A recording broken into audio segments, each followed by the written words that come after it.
नमस्कार साथियों, मैं अविनाश दास रेशनल कबीर यूट्यूब चैनल में आप सबका हार्दिक स्वागत करता हूं। जो मित्र चैनल को सब्सक्राइब नहीं किए हैं, सब्सक्राइब ज़रूर करें और अपने सभी मित्रों के पास सभी ग्रुपों में शेयर करके पहुंचाएं ज़रूर। लाइक करें और कमेंट भी लिखें। साथियों, जैसा कि आप जानते हैं, इस चैनल का उद्देश्य किसी भी जाति, धर्म या व्यक्ति विशेष को आहत पहुंचाना नहीं है। इस चैनल का परम उद्देश्य है देश में जागरूकता लाना, वैज्ञानिक सोच को आगे बढ़ाना, तर्कशीलता को जनगण मन में स्थापित करना। साथियों, मैं कई दिनों बाद आप लोगों के बीच आया हूँ, कारण कि मैं कवरेज एरिया में नहीं था। जड़ी बूटी वालों के पास जंगली एरिया में जाने के कारण मैं आप लोगों से दूर था, फ़ोन से, व्हाट्सएप से और हर तरह के प्रोग्राम से। साथियों, आज गणेश चतुर्थी है। आज इसी संबंध में मैं चर्चा करूँगा। मैं पहले आपको वीडियो बना चुका हूँ इस विषय पर, मनुस्मृति की सीरीज के अंदर है, इसी चैनल में, उसे आप देख सकते हैं कि गणेश पूजा पर ब्राह्मणों का बहुत विरोध था। यहाँ तक कि जो व्यक्ति गणेश पूजा करेगा, विनायक पूजा करेगा, उसको धार्मिक अनुष्ठानों में शामिल होने से धार्मिक अनुष्ठान को धर्म भ्रष्ट होने की बात भी कही गई थी। उन सब बातों को मैंने आपको विधिवत बता दिया है। साथियों, आज चूँकि यह दिन है तो इस पर थोड़ी सी झलक, मैं कोई किताब अभी नहीं लिया हूँ, आश्रम से करीब 300 किलोमीटर दूरी पर हूँ, तो कोई किताब दिखाकर आज नहीं करूँगा। जिनको संशय होगा तो वो किताब समय से उनको कमेंट बॉक्स में लिखेंगे आप, तो मैं समय से किताब दिखा करके भी उन बातों को पुष्ट करूँगा। साथियों, ये गणेश पूजा है क्या चीज़, इस पर हम विस्तृत चर्चा करेंगे। गणेश, गण धन ईश बराबर गणेश। गण का मतलब होता है दोस्तों समुदाय, और ईश का मतलब होता है उसका मुखिया। समुदाय का मुखिया और उसकी पूजा,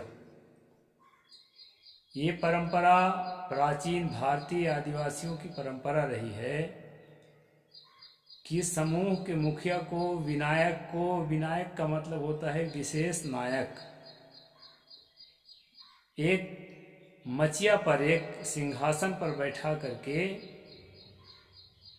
और उसका सम्मान करने की प्रथा भारत में बहुत प्राचीन है, और ये आदिवासियों की प्रथा है दोस्तों।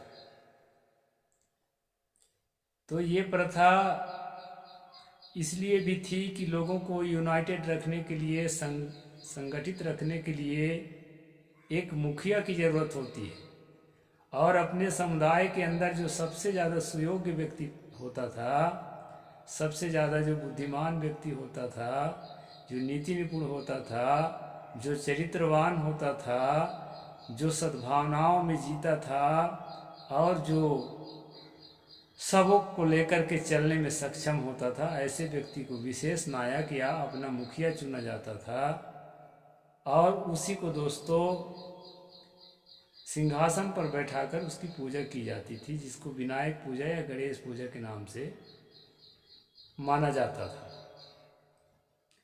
साथियों, यह परंपरा फिर आने वाले समय में ब्राह्मणों के हाथ कैसे चली गई, इस विषय पर हमें समझना है। सबसे पहले तो हम समझ लें कि ब्राह्मण आए कहाँ से। कुछ लोगों को कहना है कि ब्राह्मण जो है आए तो हैं बेबीलोनिया से, जिसको पहले आर्यन कहते थे, आज ईरान कहते हैं, बेबीलोन कहते हैं, उसी इलाके से ब्राह्मण आए। साथियों, आज वह इस्लामिक देश है, लेकिन उस समय इस्लामिक कंट्री नहीं था।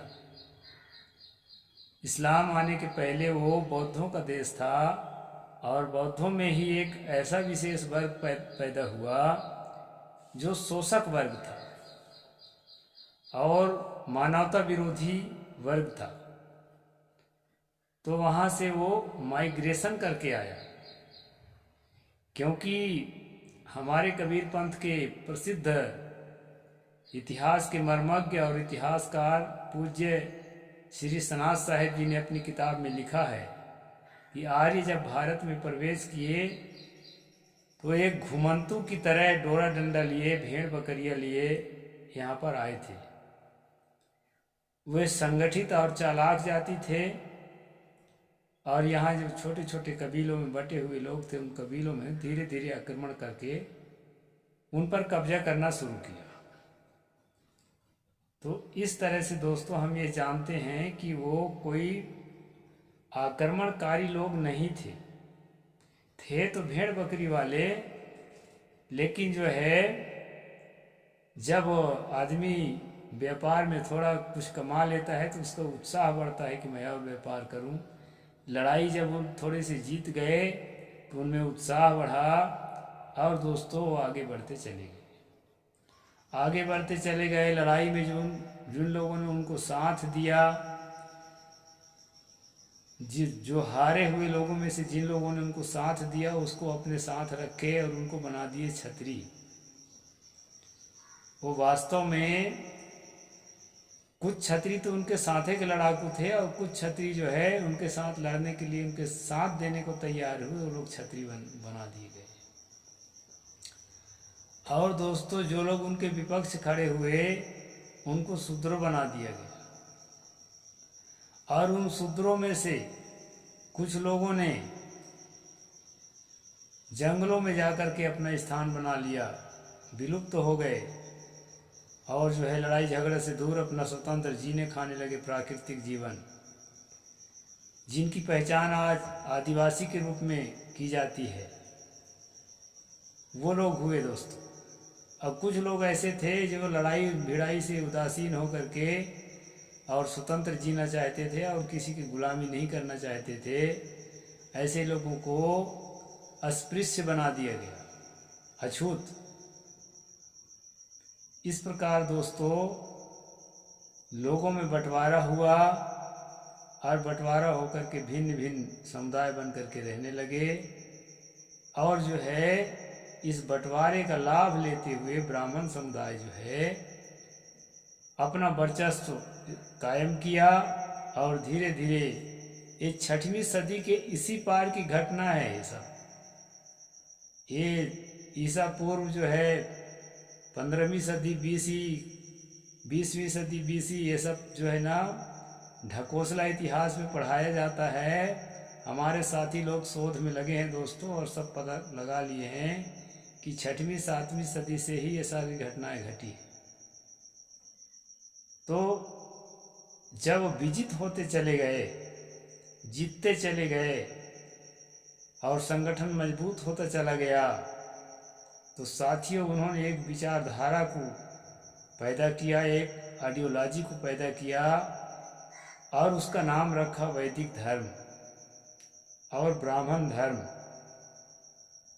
उसी आइडियोलॉजी का नाम है दोस्तों। वह वैदिक धर्म जो है, वैदिक धर्म के रूप में उसकी प्रतिष्ठा थी। जब इस्लाम का वर्चस्व भारत में बढ़ने लगा मुस्लिम शासकों का, तब उन्होंने गैर मुस्लिमों को हिंदू कहना शुरू किया। 8वीं से 10वीं सदी के बीच में दोस्तों उनके हिंदू कहे जाने पर ये वैदिक धर्म कहलाने वाला जो समुदाय था, ब्राह्मण समुदाय था, इसको हिंदू कहा जाने लगा, और वह हिंदू धर्म के नाम से प्रचलित हो गया। यही जो है 19वीं सदी में दोस्तों अपने आप को आर्य कहने लगे और जो है हम लोग आर्यन हैं, आर्य हैं, ऐसा करके जो है आर्य समाज की स्थापना 1875 में दयानंद जो है महर्षि दयानंद के नेतृत्व में किया। साथियों लगभग उसी काल में 19वीं सदी में ये जो है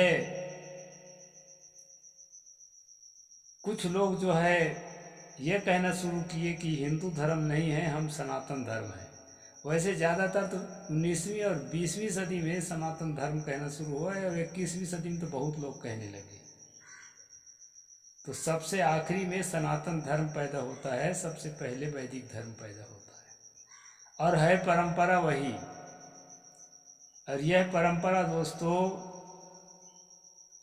प्राचीन काल के जो इस समाज को नेतृत्व करने वाले तथागत गौतम बुद्ध, स्वामी महावीर, जो मानवता को, समता को, एकता को प्रमुखता देते थे, उनकी विचारधारा के खिलाफ इस विचारधारा का उदय हुआ, जिसमें 4 वर्ग जो है बनाए गए, ब्राह्मण, क्षत्रिय, वैश्य और शूद्र। और शूद्रों को 2 भागों में बांट दिया गया, स्पृश्य और अस्पृश्य, अनटचेबल और टचेबल।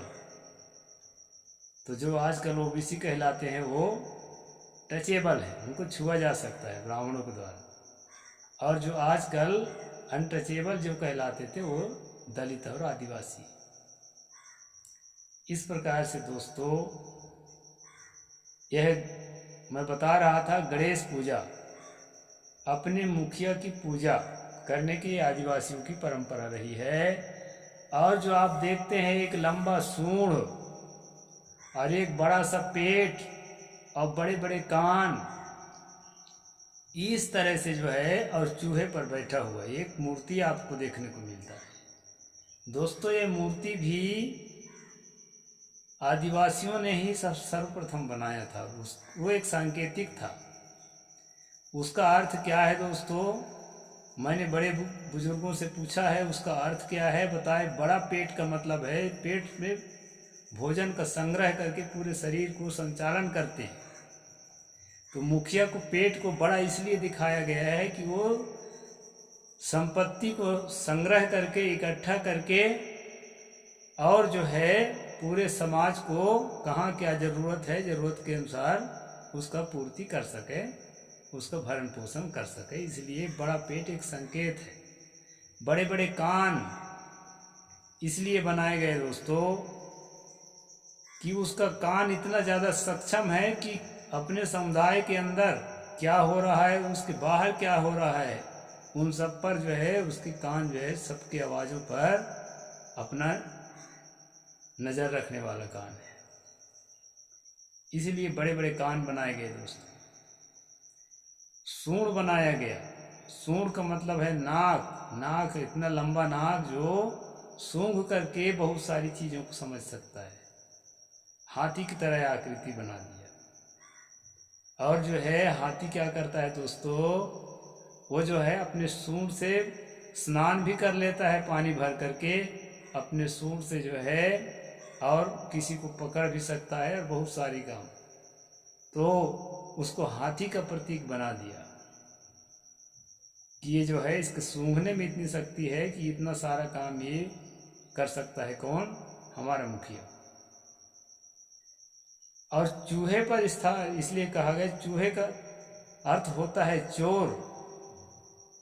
चोरों पर जो है अंकुश रखने वाला।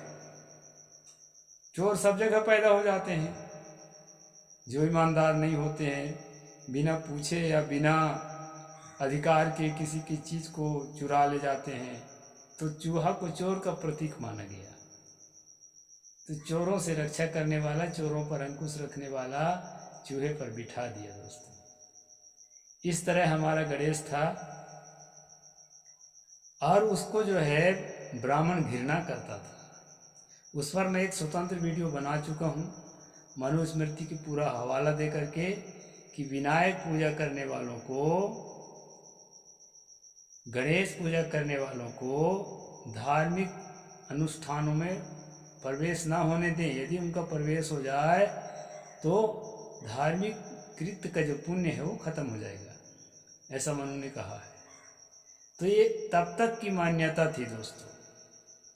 आने वाले समय में क्या हुआ, एक घोर जातिवादी और मानवता के विरोधी नेता पैदा हुआ, जिसका नाम है बाल गंगाधर तिलक। उसको कई लोग कहते हैं देश के लिए एक अच्छा नेता था, लेकिन उसको जब बारीकी से अध्ययन करेंगे दोस्तों तो करता क्या था, जिस टाइम पर ज्योतिबा फुले और माता सावित्रीबाई फुले इस देश के दबे कुचले लोगों को, महिलाओं को शिक्षित करके देश के मुख्य धारा में जोड़ने के लिए उनको प्रबुद्ध और शिक्षित और ज्ञानवान बनाने के अभियान चला रहे थे, उस अभियान को ख़त्म करने के लिए दोस्तों ये षड्यंत्र कर रहा था कौन, बाल गंगाधर तिलक।